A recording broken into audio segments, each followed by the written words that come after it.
السلام علیکم ورحمۃ اللہ وبرکاتہ۔ الحمد للہ وحدہ والصلاة والسلام علی من لا نبی بعدہ، اما بعد۔ معزز سامعین، یہ ہمارا 65 نمبر درس ہے اہم دینی اسباق کا۔ آج کے اس درس میں ہم یہ مسائل مختلف پڑھیں گے: خودکشی کرنے والے کا جنازہ، شہید کا جنازہ، گناہ گار کا جس پر حد لگی ہو، زنا کا مرتکب ہوا حد لگی ہو اس کا جنازہ، غائبانہ نماز جنازہ، تکبیرات نماز جنازہ پہ رفع الیدین کرنا، ان پہ بات ہوگی۔ تو سب سے پہلے آتے ہیں شہید کا، خودکشی کرنے والے کا نماز جنازہ، جس نے خود کو قتل کر لیا ہو۔ جابر بن سمرہ رضی اللہ تعالیٰ عنہ سے یہ روایت جو ہے یہ صحیح مسلم کے اندر ہے کہ ایک آدمی لایا گیا جس نے تیر کے ذریعے خودکشی کر لی تھی، تو آپ نے اس کی نماز جنازہ نہیں پڑھائی، اور ایک روایت میں یہ لفظ ہے کہ آپ نے اس کے متعلق فرمایا اما انا فلا اصلی، بس میں اس پہ نماز نہیں پڑھاؤں گا۔ تو اس سے یہ بات اخذ کی جا سکتی کہ عام افراد اس کا نماز جنازہ پڑھ سکتے ہیں، یعنی خاص جو اہل علم، اہل فضل جو ہیں وہ جنازہ اس کا نہیں پڑھیں گے۔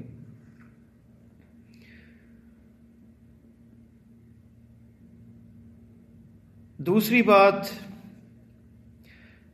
دوسرا مسئلہ شہید کا نماز جنازہ۔ شہدائے احد کے ان کو خونوں سمیت دفن کیا گیا، ان کے خون سمیت اور انہی کے کپڑوں میں، ولم یصلی علیہم، آپ نے ان کا نماز جنازہ نہیں پڑھا، اور یہ جو ہے صحیح بخاری کے اندر ہے۔ شہدائے بدر کے متعلق بھی نماز جنازہ کا کوئی ذکر احادیث میں منقول نہیں۔ اگر آپ صلی اللہ علیہ وسلم نے ان کا نماز جنازہ پڑھائی ہوتی تو دیگر صحابہ اسے ضرور بیان کرتے۔ اس سے معلوم ہوا کہ شہداء پر نماز جنازہ پڑھنا واجب نہیں ہے، جیسا کہ امام شوکانی نے ذکر کیا ہے۔ لیکن اس کا مطلب یہ نہیں کہ نماز جنازہ پڑھنا جائز نہیں ہے، بلکہ نبی علیہ السلام نے سے آپ صلی اللہ علیہ وسلم سے شہداء کی نماز جنازہ پڑھنا صحیح احادیث سے ثابت ہے۔ عقبہ ابن عامر رضی اللہ تعالیٰ عنہ سے مروی ہے کہ نبی صلی اللہ علیہ وسلم ایک دن نکلے اور آپ نے احد کے جو شہداء تھے فصلی علی اہل احد صلاتہ علی المیت،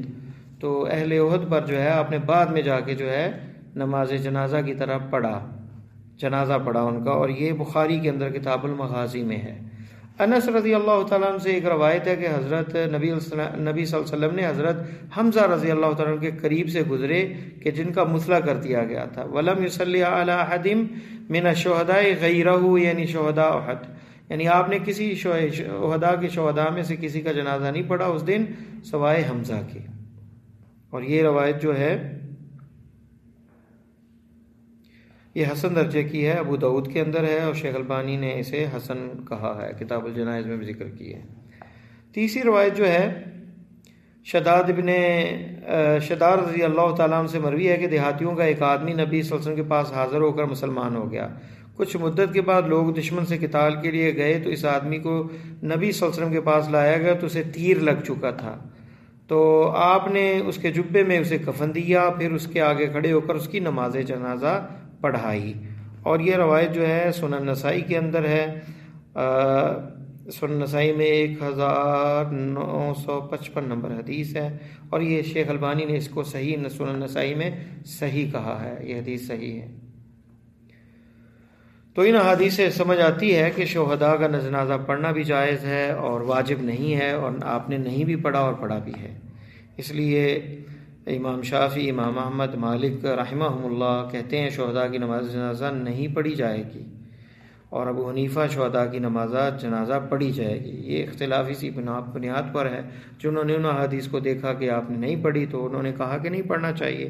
اور جن تک شہداء کی نماز جنازہ والی احادیث پہنچی پڑھنے کی، انہوں نے کہہ دیا کہ پڑھا جائے گا۔ تو ہمیں دونوں احادیث کا پتہ چل گیا، تو اب اس میں بندہ مخیر ہے، تو نماز جنازہ پڑھنا زیادہ بہتر ہے، کیونکہ یہ دعا ہے اور عبادت ہے اور اجر و ثواب کا باعث ہے۔ اور ابن قیم یہی کہتے ہیں اس میں پڑھنے اور چھوڑنے میں اختیار ہے کہ آپ نماز جنازہ پڑھ بھی سکتے ہیں اور چھوڑ بھی سکتے ہیں، دونوں طرح درست ہے۔ پڑھنا اس لیے افضل کہا کیونکہ اس میں عبادت اور فضیلت ہے۔ اسی طرح اب آتے ہیں غائبانہ نماز جنازہ کی طرف، جن میں دو طرح ہے۔ ایک ہے کہ جب بندے کو دفن کر دیا جائے اور بعد میں اس کی قبر پہ جا کے نماز پڑھنا، اس میں عبداللہ ابن عباس سے یہ روایت منقول ہے احکام الجنائز میں شیخ البانی نے ذکر کیا ہے کہ نبی صلی اللہ علیہ وسلم نے ایک بندے کو رات کو دفن کیا اور دن کو آپ نے ان کی قبر پہ جا کے نماز جنازہ پڑھی، اور ایک روایت میں یہ لفظ ہیں کہ اس کی قبر پر آئے اور اس کی نماز جنازہ پڑھی، فَأَتَى قَبْرَهُ فَصَلَّى عَلَيْهِ، اور یہ بخاری کے اندر ہے۔ اور یزید ابو ہریرہ سے مروی ہے کہ ایک ایسی عورت جو مسجد کی صفائی کرتی تھی، اس کی وہ بھی رات کو فوت ہو گئی، تو اس کا بھی نماز جنازہ آپ نے دن کو قبر پہ آ کے پڑھا، اور یہ بخاری میں کتاب الجنائز میں ہے۔ اور اسی لیے جمہور، امام احمد، امام شافعی اس کے قائل ہیں۔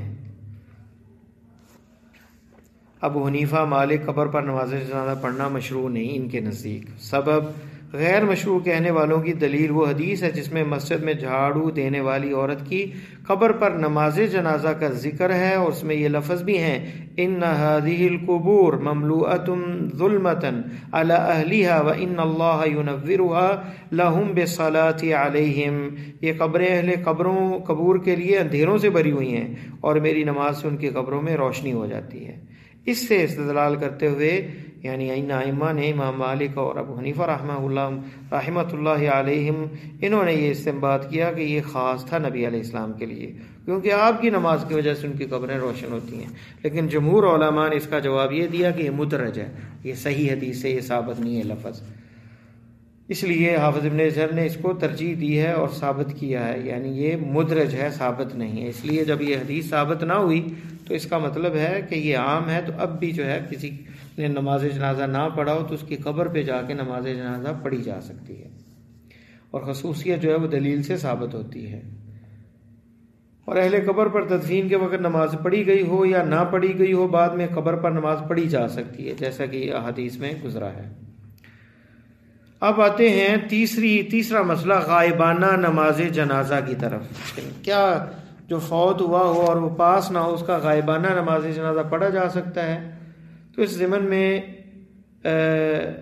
نجاشی کی موت کا جب اعلان ہوا تو اس دن آپ صلی اللہ علیہ وسلم نے لوگوں کو عیدگاہ کی طرف لے گئے، ان کی صفیں بنوائی اور غائبانہ نماز جنازہ پڑھتے ہوئے اس پر 4 تکبیریں کہیں، اور یہ روایت صحیح بخاری کے اندر ہے۔ اور جابر رضی اللہ تعالیٰ سے بھی اس معنی میں ایک روایت مروی ہے جو کہ وہ بھی صحیح بخاری کے اندر ہے۔ عمران ابن حسین رضی اللہ تعالیٰ عنہ سے مروی روایت میں بھی نجاشی کا غائبانہ نماز جنازہ پڑھنے کا ذکر ہے، جو کہ صحیح مسلم میں ہے۔ تو اس لیے جمہور علماء، امام شافعی، احمد اس کے قائل ہیں، اور امام ابو حنیفہ مالک کہتے ہیں کہ غائبانہ نماز جنازہ مطلق طور پر مشروع نہیں ہے۔ اور غائبانہ نماز جنازہ کو ناجائز قرار دینے والوں کا یہ بھی کہنا ہے کہ یہ صرف نجاشی کے لیے خاص تھا، کیونکہ ایک روایت میں مذکور ہے کہ نبی صلی اللہ علیہ وسلم کے لیے زمین کے تمام پردے ہٹا دیے گئے اور نجاشی کی میت آپ کے سامنے تھی، جیسا کہ شیخ البانی نے احکام الجنائز میں اس روایت کا تذکرہ کیا ہے۔ امام نووی لکھتے ہیں، کہتے ہیں کہ جس میں ہے کہ نجاشی کی میت آپ صلی اللہ علیہ وسلم کے سامنے کر دی گئی، محض اوہام و خیالات میں سے ہے، اس کی کچھ حقیقت نہیں، جیسا کہ المجموع میں ہے۔ شیخ البانی کہتے ہیں کہ اگر یہ تعویل، یہ مفہوم لیا جائے کہ یہ صرف نجاشی کے لیے خاص تھا تو یہ درست نہیں ہے، کیونکہ اس پہ کوئی دلیل نہیں، کیونکہ خصوصیت کی کوئی دلیل موجود نہیں ہے۔ اور امام ابن تیمیہ کہتے ہیں اگر غائب شخص جو ہے ایسے شہر میں فوت ہو کہ جہاں اس کی نماز جنازہ نہ ادا کی گئی ہو، تو پھر اس کی غائبانہ نماز جنازہ پڑھی جائے گی۔ اور ان کی دلیل وہی ہے حدیث جس میں یہ لفظ ہے انا اخا لکم قد مات بغیر ارضکم، تمہارا بھائی ایک فوت ہوا ایسے علاقے میں جو تمہاری جگہ نہیں، زمین نہیں، فقوموا فصلوا علیہ، کھڑے ہو کے اس پہ نماز جنازہ پڑھو۔ اور یہ روایت جو ہے صحیح ابن ماجہ میں اور شیخ البانی نے اسے صحیح کہا، اس سے استنباط کیا ہے کہ نجاشی کا جنازہ ایسے علاقے میں نہیں پڑھا گیا تھا اور آپ نے اس کی اس لیے غائبانہ نماز جنازہ پڑھائی۔ لیکن اس کا جواب یہ دیا گیا ہے کہ ایسی کوئی دلیل نہیں ہے جس میں یہ کہا گیا ہو کہ جیسا کہ ابن حجر رحمہ اللہ نے بھی فتح الباری میں ذکر کیا ہے کہ صراحت کہیں بھی نہیں کہ ان کا جنازہ نہیں پڑھا گیا تھا۔ تو لہذا ان دلائل سے یہی سمجھ آتی کہ غائبانہ نماز جنازہ پڑھا جا سکتا ہے، جیسا کہ آپ نے نجاشی کا پڑھا، اور یہی دلیل اس کے لیے کافی ہے کہ آپ نے نجاشی کا جب غائبانہ نماز جنازہ پڑھا تو غائبانہ نماز جنازہ پڑھا جا سکتا ہے۔ تو اللہ سے دعا ہے کہ اللہ ہمیں قرآن و سنت پر عمل کرنے کی توفیق عطا فرمائے. جو بقیہ مسائل رہ گئے انشاءاللہ اگلے درس میں ان کو مکمل کریں گے. واللہ تعالی اعلم.